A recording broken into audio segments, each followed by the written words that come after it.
शुरू अल्लाह के नाम से जो बड़ा मेहरबान और निहायत ही रहम करने वाला है। तमाम हज़रात दुरूद शरीफ पढ़ लें। अल्लाहुम्मा सल्ली अला मुहम्मद व अला आलि मुहम्मद कमा सल्लैता अला इब्राहीम व अला आलि इब्राहीम इन्नका हमीदुम मजीद।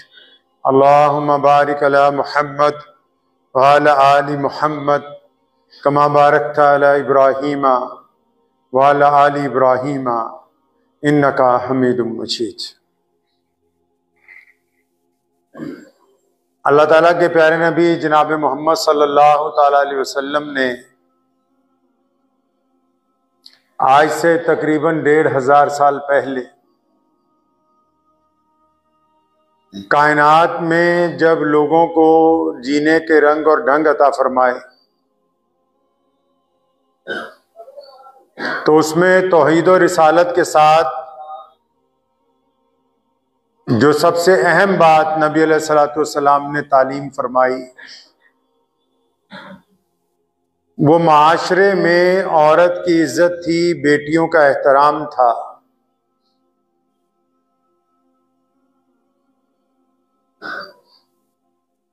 उस दौर में बेटी पैदा होते ही लोग जिंदा दफन कर देते थे कि आया कल को किसी को दामाद बनाना पड़ेगा। ऐसे दौर में जब लोग औरत को बाजार में फरोख्त करने की एक चीज समझते थे, नबी अलैहिस्सलातु वस्सलाम ने ना सिर्फ बेटी को इज्जत दी बल्कि उसे अल्लाह की रहमत बताया। अबू कतादा रज़ियल्लाहु ताला अन्हु रिवायत करते हैं एक जगह कि नबी अलैहिस्सलातु वस्सलाम एक दिन नफिल पढ़ने के लिए मस्जिद नबवी में तशरीफ लाए तो आप अलैहिस्सलातु वस्सलाम की नवासी हजरत ज़ैनब रज़ियल्लाहु ताला अन्हा की छोटी बेटी हजरत उमामा बिनते ज़ैनब वो नबी अलैहिस्सलातु वस्सलाम के साथ थी। तो हमें देख के फरमाते हैं नबी अलैहिस्सलाम ने फरमाया कि ये जिद कर रही थी कि नाना अबू मैं भी आपके साथ मस्जिद चलूंगी। तो आप अलैहिस्सलातु वस्सलाम उस बिटिया को अपने साथ मस्जिद में तशरीफ ले आए।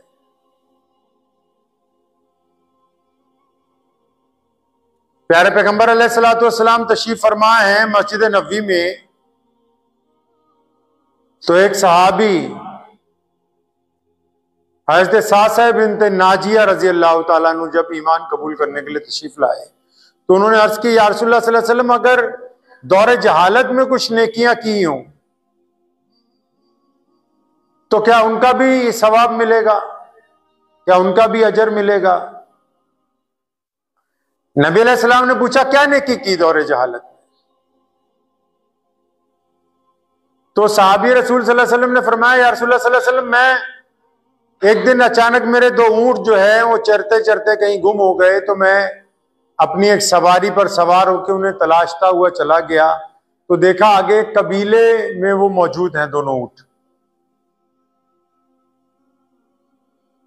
तो फरमाते हैं कि मैं उस कबीले के सरदार के पास गया तो मैंने कहा ये मेरे ऊंट आ गए आपके पास। तो उसने कहा ठीक है कोई बात नहीं आप ले जाएं। तो फरमाते हैं इतने में एक बच्चे के रोने की आवाज आई। तो सरदार ने बैठे बैठे कबीले के जो चौधरी थे उसने आवाज मार के पूछा कि बेटा पैदा हुआ है कि बेटी पैदा हुई है? तो फरमाते मैंने फिर उससे सवाल किया कि अगर बेटा पैदा होता है तो क्या करते हो, बेटी पैदा होती है तो क्या करते हो? तो कहने लगे वो चौधरी कहने लगा अगर बेटा पैदा होगा तो कबीले का नाम रोशन करेगा, अगर बेटी पैदा होगी तो हम उसे जिंदा दफन कर देंगे ताकि कल को किसी को दामाद बना के हमें उसको अपने ऊपर फौकियत ना देनी पड़े।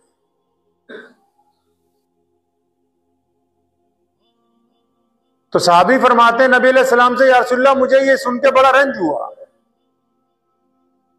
तो इतनी देर में अंदर से आवाज आई बेटी पैदा हुई है। तो कहने लगे कि मैंने उस कबीले के सरदार से कहा कि अगर बेटी तुम मुझे दे दो और ये मेरे 2 ऊंट तुम रख लो।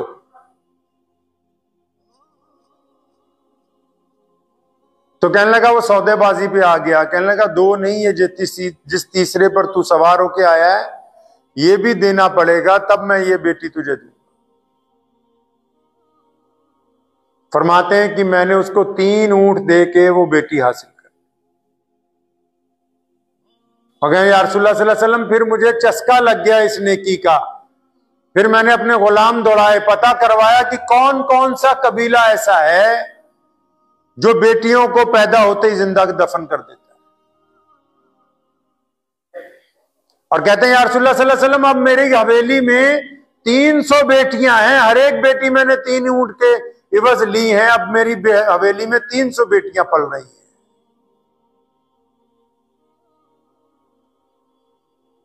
फरमाते हैं कि मेरी नेकी का नबी अलैहि सलाम ने फरमाया ये उन नेकियों का सिला ही है कि तुझे मोहम्मद रसूलुल्लाह सल्लल्लाहु अलैहि वसल्लम तक अल्लाह ताला ने पहुंचा दिया है, और क़यामत वाले दिन इससे भी बहुत बड़ा सिला अल्लाह करीम अता फरमाए।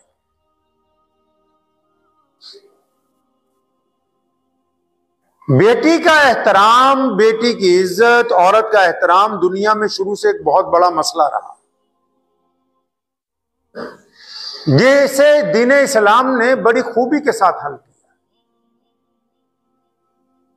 इस्लाम ने जिन रिश्तों को देख के दिल में ख्वाहिश पैदा होती है कि मैं इनसे ताल्लुक पैदा करूं, जिना का इरादा होता है, इस्लाम ने उन रिश्तों को पर्दे का हुक्म दे दिया, उन रिश्तों में निकाह को जायज करार दे दिया कि बदकिरदारी की ना सोचो, निकाह की बात करो। आज हमारे मुल्क में सबसे बड़ा जो खतरा बेटियों को है वो कोई बाहर से आने वाले लोगों से नहीं है जो दूसरे मुल्कों से आ रहे हैं यहां घूमने के लिए। हमारे ही घरों में ऐसे नौजवान पैदा हुए, हमारे ही घरों में ऐसे लोग हैं जो कि औरत के दुश्मन हैं, औरत के ऊपर गंदी निगाह रखते हैं, जिनका माशरा गंदा है, जिनकी माओ ने उनको कभी बदकिरदारी से रोकने की हिम्मत नहीं दिखाई और उनकी उल्टा हौसला अफजाई की है। और ये वही लोग हैं जो अपनी बीवियों के ऊपर, अपने घरों पर, अपने मोहल्ले में दूसरों की बहन बेटियों के ऊपर जुल्म करते हैं, वो लोग हैं।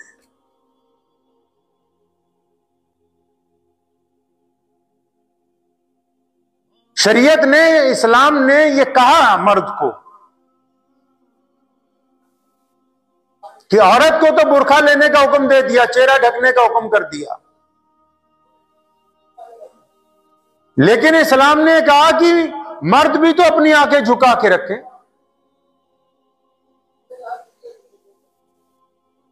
शरीयत ने हमें यह सबक सिखाया कि आप दूसरे की बेटी का एहतराम करने वाले हो, इज्जत करने वाले हो। इतना बंदा हवस का शिकार हो जाए कि वो दिन में अगर 50 औरतें उसके सामने से गुजरे तो हर एक से वो बदकिरदारी का इरादा करे, तो उससे बदतरीन इंसान जो है वो दूसरा कोई नहीं हो सकता। और जो अपने घरों में भी अपनी बेटियों की, अपनी बीवी की, अपनी मां की, अपनी बहन का एहतराम ना करते हो जो लोग, आपको हैरत की बात मैं बताता हूं, दुनिया में जितने मजहब हैं उनकी जो दस्तूरी किताबें, उसमें किसी में तलाक का जिक्र नहीं, तलाक का कोई जिक्र नहीं। कुरान पाक वाहिद किताब है जिसमें तलाक का जिक्र आया। गरचे अल्लाह को नापसंद है लेकिन फिर भी तलाक का जिक्र किया। क्यों किया? बाकी लोग ये समझते हैं कि अगर शादी हो गई तो बस अब मौत तक का बंधन बन गया है। इस्लाम ये कहता है कि शादी करने वाले गलती भी कर सकते हैं, रिश्ता जोड़ने वाले गलती भी कर सकते हैं। अगर गलती से कोई बेटी कहीं पर फंस गई है, कोई बेटा कहीं पर फंस गया है, कोई गलत रिश्ता हो गया है, अब उसकी सारी जिंदगी खराब करने की बजाय उनकी अलैदगी कर दी जाए ताकि वो दोनों नए सिरे से अलग जगह पर अपनी नई जिंदगी का आगाज कर सके। गरचे नापसंद है उसके बावजूद भी तलाक को रहमत के जुमरे के अंदर रखा गया। अब पता है कि फलां का बेटा बहुत बदमाश है, अय्याश है, अब बेटी किसी की फंस गई है वहां पर, क्या करें? मार दें उसको? क्या करें? वो जला दें? तभी तो आप अदालतों में मुकदमों में जाएं, जितने बेटियों के जलाने के वाकयात हैं दहेज के, जितने और मुकदमात हैं लड़कियों को लेकर जो लोग जेलों के अंदर बैठे हैं, उनमें मुसलमानों की गिनती 0% है। क्यों? क्योंकि इस्लाम ये कहता है कि जब नहीं बन रही, जब मामला आगे नहीं चल रहा, तो फिर इन दोनों फरीकों को बिठाओ, इनकी अलहदगी करो, ताकि नए सिरे से अपनी जिंदगी का आगाज कर सके। बेटियों का जिक्र आज इसलिए जहन में आ गया क्योंकि अभी हमारे यहां लुधियाना में, अभी हमारे करीब में ही यहां पर 1-2 मोहल्ले छोड़ के एक साहब ने अपनी बीवी को कत्ल करवाया।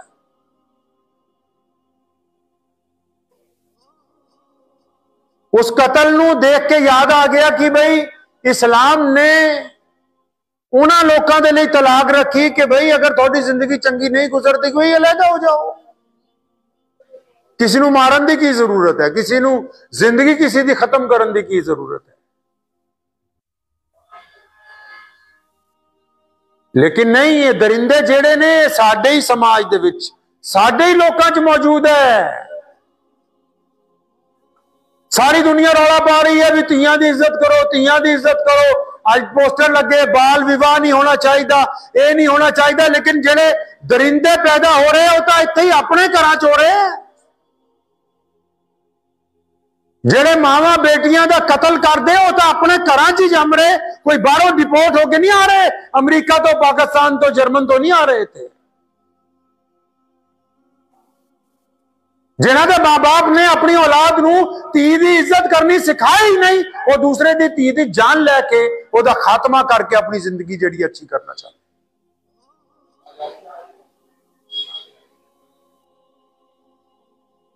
बेटियां दी इज्जत तां माशरे दे लोग ही करनगे ना। मुहल्ले च जेड़े लोग है, परिवार च जेड़े लोग है, दोस्तां च जेड़े लोग है, उन्होंने धी भैणां दी इज्जत करनी है ना। जब इन्हां च दरिंदे जम पे, इन्हां च गंदी निगाह वाले लोग जम पे, इन्हां च बेईमान लोग जम पे, जिन्हां कोई समझांदा नहीं है, 4-4 5-5 यार खड़े होके दूजे दी धी भैणां दे उत्ते गंदी निगाह पांदे ने। ते अगर कोई इन्हां दी धी भैण दे उत्ते गंदी निगाह पाए, फिर उस तो बाद इन्हां दा नजरिया बदल जाता है। तो इसलिए सब तो पहला इस गंदे माशरे नूं दुरुस्त करना। इस्लाम ने तो जिंदा बेटी नूं दफन करन तो रोकिया, लेकिन अज तुसीं अखबार चको, अगर स्वेटर का इश्तिहार है तां भी नंगी औरत है, एक माचिस की डब्बी बेचनी है उहदे उत्ते भी औरत की फोटो है, आइसक्रीम बेचनी है तां भी औरत की फोटो, कपड़े की मशीन बेचनी है तां भी औरत की फोटो, कार बेचनी है तां भी नंगियां औरतां उत्ते खड़ियां कर रहे, फुटबॉल खेलना है तां भी नंगियां औरतां। ते औरत नूं इज्जत कौन दे रहा है? ये अंग्रेज दे रहे ने, यूरोप औरत नूं इज्जत दे रहा है, या धर्म के लोग औरत नूं इज्जत दे रहे हैं? ये ना कमलियां नूं किदन समझ आएगा कि औरत नूं इज्जत से रहा है, वो सिर्फ मजहब दे रहा है, और कोई लोग नहीं दे रहे। वो तो औरत नूं प्रोफेशनल तौर के उत्ते इस्तेमाल कर रहे हैं।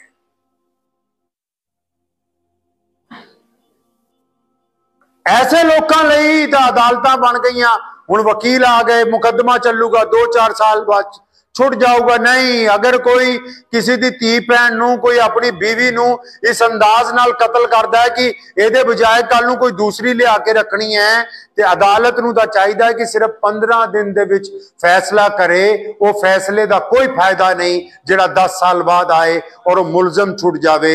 उसी फैसले का फायदा है जिहड़ा ऑन दी स्पॉट होवे, जिहड़ा 15 दिन दे विच फैसला आए, गवाह आए और फांसी की सजा दी जाए, तां उस मुकदमे का फायदा है, ताकि किसी होर दी आने वाली बेटी जिहड़ी है उन्होंने कोई कतल करने की साजिश न कर सके।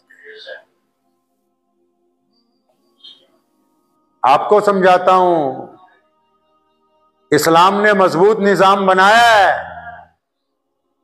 लोग कहते रहे कि चचा की बेटी से, मामा की बेटी से निकाह कर लेते हो। अरे तुम कजन, ब्रदर, सिस्टर अय्याशी करने के लिए तैयार हो। अगर किसी से अय्याशी का इरादा हो सकता है तो उससे निकाह जायज है।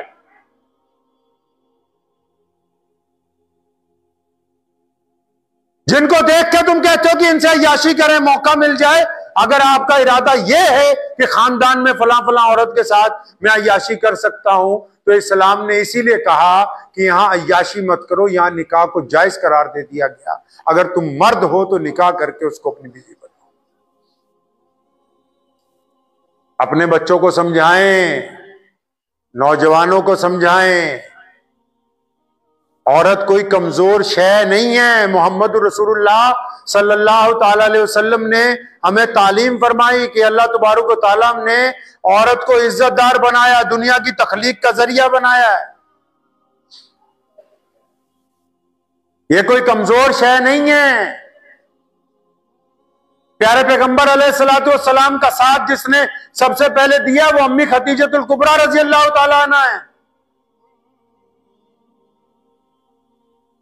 अपने बच्चों को समझाएं ये बात, अपने नौजवानों को समझाएं कि औरत का एहतराम करना सीखें। अब वो औरत चाहे आपके खानदान की हो, मोहल्ले की हो, किसी भी मजहब की हो, उसका एहतराम करना आपके ऊपर लाजिम।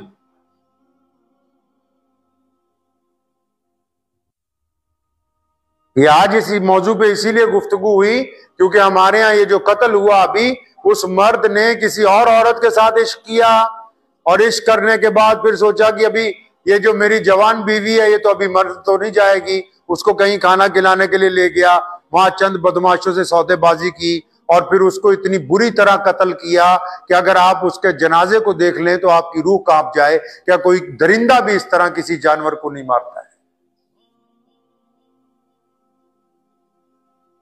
तो मैं ये समझता हूं ये दरिंदे समाज में ही है, हमारे बीच में है, हमारे ही अंदर हैं, चाहे वो किसी भी मजहब से ताल्लुक रखते हो।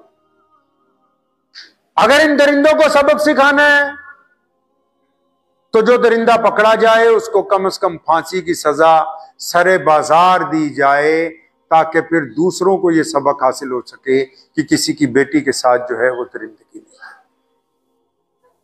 बेटी बेटी होती है, ये बात भी याद रखना। आप मुसलमान हैं, बेटी चाहे हिंदू की हो, सिख की हो, ईसाई की हो, दलित की हो, जैनी की हो, बौद्धी की हो, बेटी बेटी होती है बस। मोहम्मद रसूलुल्लाह सल्लल्लाहु अलैहि वसल्लम ने फरमाया बेटी बेटी होती है, चाहे अपनी हो चाहे दुश्मन की हो। बेटियों का एहतराम करना लाजिम है। आपकी बीवी भी किसी की बेटी है, आपकी मां भी किसी की बेटी है।